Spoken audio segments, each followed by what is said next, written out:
Good evening students, welcome back to my YouTube channel. आज का हमारा टॉपिक है best trading market for beginners. जब आप बिगनर होते हैं यू हैव टू अंडरस्टैंड कौन कौन सी मार्केट्स अवेलेबल हैं एट योर हैंड जिसमें आप ट्रेडिंग कर सकते हैं, इन्वेस्टमेंट कर सकते हैं।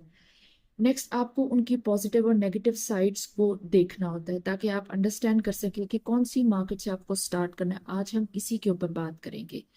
Basically we have three markets, gold market है, क्रिप्टो मार्केट है and next we have stock market. जो हमारी नॉर्मली प्रेफरेंस होती है वो होती है crypto market, because most people इनका जो कैपिटल होता है वो काफ़ी लो होता है and what they tend to do is crypto market की हाइप बहुत ज़्यादा कि आप थोड़े पैसे के साथ बहुत जल्दी बहुत ज़्यादा वेल्थ क्रिएट कर सकते हैं। तो लोग क्या करते हैं, क्रिप्टो मार्केट में चले जाते हैं, वहाँ पे ट्रेडिंग करने की कोशिश करते हैं, हाइप को फॉलो करने की कोशिश करते हैं, जिससे मोस्टली वो अपना लॉस कर लेते हैं। तो आज हम इसी के ऊपर बात करेंगे कि आपको एज अ बिगनर और एक सही प्रैक्टिस से अगर आप चलना चाहते हैं, स्ट्रेटजी से, सेटअप से चलना चाहते हैं, तो आपको किस मार्केट से स्टार्ट करना चाहिए। And it's gold market.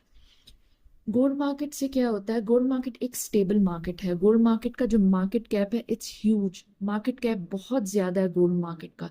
जब किसी मार्केट का जो कैपिटल होता है, कैपिटलाइजेशन होती है, जब मार्केट बहुत ज्यादा बड़ी होती है तो उसमें जो मैनिपुलेशन का रिस्क होता है बहुत कम होता है। इट्स लाइक कि कोई भी एक इंडिविजुअल ट्रेडर है, कोई भी एक इंडिविजुअल पर्सन है, वो 100 करोड़ एट वंस एक ही दफा में गोल्ड बाय कर लेता है फॉर एग्जाम्पल। तो यू अंडरस्टैंड कि गोल्ड की प्राइस कहाँ से कहाँ चली जाएगी, और वो एक ही दफा में अपना प्रॉफिट जो है वो टेक करना चाहता है, प्रॉफिट बुक करना चाहता है, और वो जितना उसने गोल्ड बाय किया वो सारा का सारा सेल कर देता है, तो मार्केट तेजी से नीचे गिर जाएगी। इसको मैनिपुलेशन रिस्क कहते हैं, जो कि गोल्ड की मार्केट में it's not that much possible, क्योंकि मार्केट के जो कैपिटल है, वो कैपिटलाइजेशन है, मार्केट कैप जिसे हम कहते हैं, वो बहुत ज्यादा है।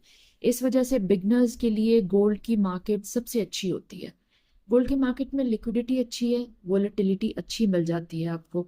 उससे आपको ये फायदा होता है कि आप अच्छे प्रॉफिट्स अर्न कर सकते हैं।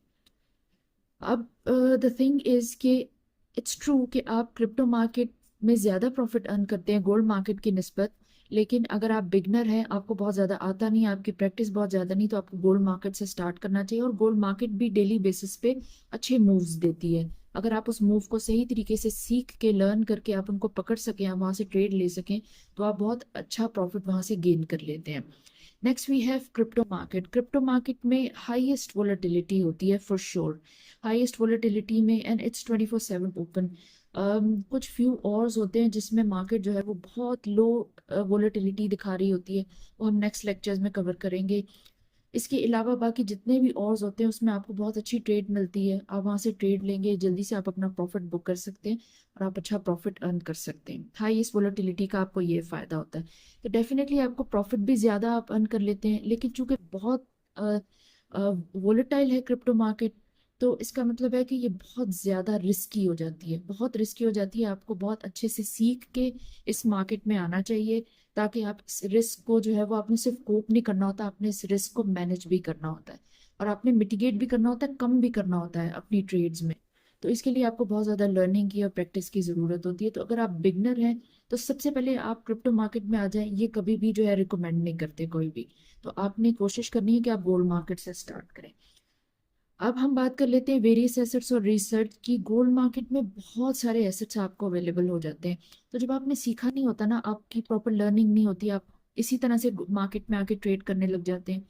तो आप क्या करते हैं, आप जो पेनी पेनी एसेट्स होते हैं, जो छोटे छोटे प्राइस पे आपको मिल रहे होते हैं, या कोई भी एसेट होता है, आप उसको ग्रैब कर लेते हैं, उसमें आप ट्रेड करने लग जाते हैं। यू डोंट अंडरस्टैंड कि क्रिप्टो मार्केट में कौन कौन से एसेट को ट्रेड करना चाहिए, किनका रियल वर्ल्ड यूज होता है, कौन से एसेट जो है वो अच्छा मार्केट कैप रखते हैं, कौन से एसेट एक्चुअली कितने सालों से मार्केट में हैं और लोग इनमें अपना इंटरेस्ट दिखा रहे हैं, इसमें जो है वो इन्वेस्टमेंट्स हो रही हैं, ट्रेडिंग हो रही है, एवरीथिंग। तो उस हिसाब से आपको एसेट को चूज करना होता है, हर कॉइन चूज करने के लिए नहीं होता है।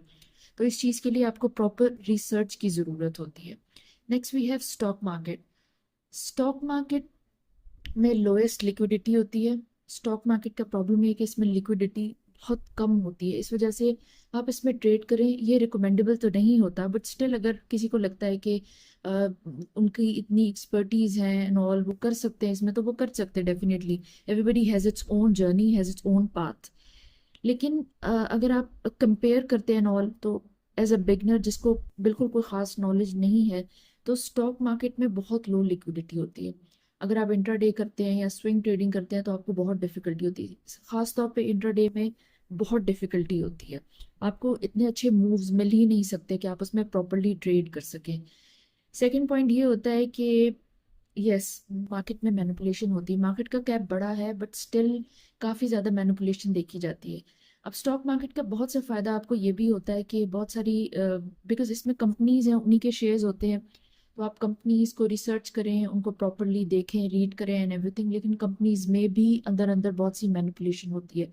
अगर आपको प्रॉपर एक्सपीरियंस नहीं है, लर्निंग नहीं है, एजुकेशन नहीं है, तो आप क्लिक नहीं कर पाते कि कौन सी कंपनी को यू हैव टू सिलेक्ट, कौन सी न्यूज़ आ रही है एंड एवरीथिंग। तो उसके लिए आपको बहुत ज़्यादा रिसर्च और रीडिंग वगैरह करनी पड़ती है। So what people do is कि कुछ कुछ बड़ी बड़ी कंपनीज जो स्टेबल हैं एंड ऑल, उनको वो चूज़ कर लेते हैं, उनके ऊपर प्रॉपर रिसर्च करते हैं और लॉन्ग टर्म के लिए उसमें इन्वेस्ट कर देते हैं। उससे वो अच्छा पैसा बना लेते हैं। प्लस अगर कंपनीज उनको डिविडेंड ऑफर करती हैं तो उससे भी उनको अच्छा प्रॉफिट मिल जाता है। तो रोज़ रोज़ की जो ट्रेडिंग होती है, बिकॉज न्यूज़ फॉलो अप होती है स्टॉक मार्केट में, तो उनको इतना फिजिबल नहीं लगता। प्लस स्टॉक मार्केट में भी क्रिप्टो मार्केट की तरह ये कुछ है कि बहुत सारे एसेट्स लाइक बहुत सारी कंपनीज आपको अवेलेबल होती हैं। You have to choose wisely किस कंपनी को आपने सिलेक्ट करना है, किस एसेट को आपने सिलेक्ट करना है to trade, swing trading, intraday, जो भी आपने करनी है। प्लस ये होता है कि इसमें जो पॉलिटिकल आउटलुक का रिस्क है और इकोनॉमिक आउटलुक का रिस्क है, वो बिकॉज कंट्री की वजह से होता है, तो इंस्टेबिलिटी होती है। बहुत ज़्यादा इंस्टेबिलिटी नहीं है but still there is instability. तो इंस्टेबिलिटी की वजह से मार्केट जो है वो बहुत ज़्यादा रिस्की लगती है। तो इस वजह से लोग अच्छी अच्छी बड़ी बड़ी कंपनीज को चूज करते हैं, उनके बारे में प्रॉपर रिसर्च करते हैं, फिर उसमें इन्वेस्टमेंट करते हैं। And investment is for long term. तो अगर आप उसमें इन्वेस्टमेंट करते हैं, अगर आपको 2-3 साल वो थोड़ा ऊपर नीचे करके भी आपको रिटर्न मिलता है, तो आप you are most okay with it.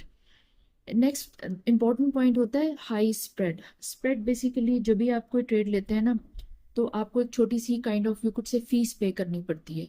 वो जो फीस होती है ना, वो स्टॉक मार्केट में हाई होती है।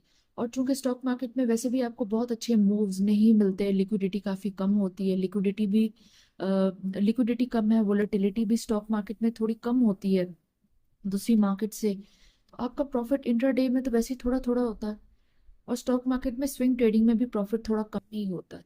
तो अगर आप इस पे भी आपको हैवी स्प्रेड्स यानी हैवी कॉस्ट पे करनी पड़ेगी पर ट्रेड, तो आप किस तरह से मार्केट में सस्टेन करेंगे, आप कमाएंगे क्या अगर आप इतना ज़्यादा जो है वो उस आपको फीस में देना पड़ेगा। तो इन सारे पॉइंट्स को अगर आप कंपेयर करते हैं और आप प्रॉपरली इसको लर्न करते हैं, अंडरस्टैंड करते हैं, तो गोल्ड मार्केट सबसे फेवरेबल मार्केट होती है ट्रेडिंग करने के लिए। इट्स ऑलवेज प्रेफरेबल, अगर आप बिगनर हैं तो आप कोशिश करें गोल्ड मार्केट को आप अडॉप्ट करें, गोल्ड मार्केट को प्रॉपरली सीखें। और एक बहुत ज़्यादा फेवरेबल पॉइंट ये है कि गोल्ड मार्केट की जो टेक्निकल इंडिकेटर्स होते हैं वो बहुत सिंपल होते हैं। जो आप सॉफ्टवेयर यूज़ करते हैं उसके टेक्निकल इंडिकेटर्स को देखने के लिए, वो आपको बहुत विजिबल और अपेरेंट साइंस देते हैं, जिससे आपको पता लगता है कि मार्केट ऊपर जा रही है कि नीचे जा रही है। उसको आप जल्दी अंडरस्टैंड कर जाते हैं। थोड़ा आपको ध्यान देना पड़ता है, ऑब्जर्व करना पड़ता है, थोड़ा टाइम लगाना पड़ता है, लेकिन आप जल्दी गोल्ड मार्केट को अंडरस्टैंड कर जाते हैं। बिकॉज एक ही एसेट में आपने ट्रेड करना होता है, तो ये आपको अच्छा प्रॉफिट देता है और लॉन्ग टर्म कंसिस्टेंटली आप इससे अच्छा प्रॉफिट बना सकते हैं। Thank you.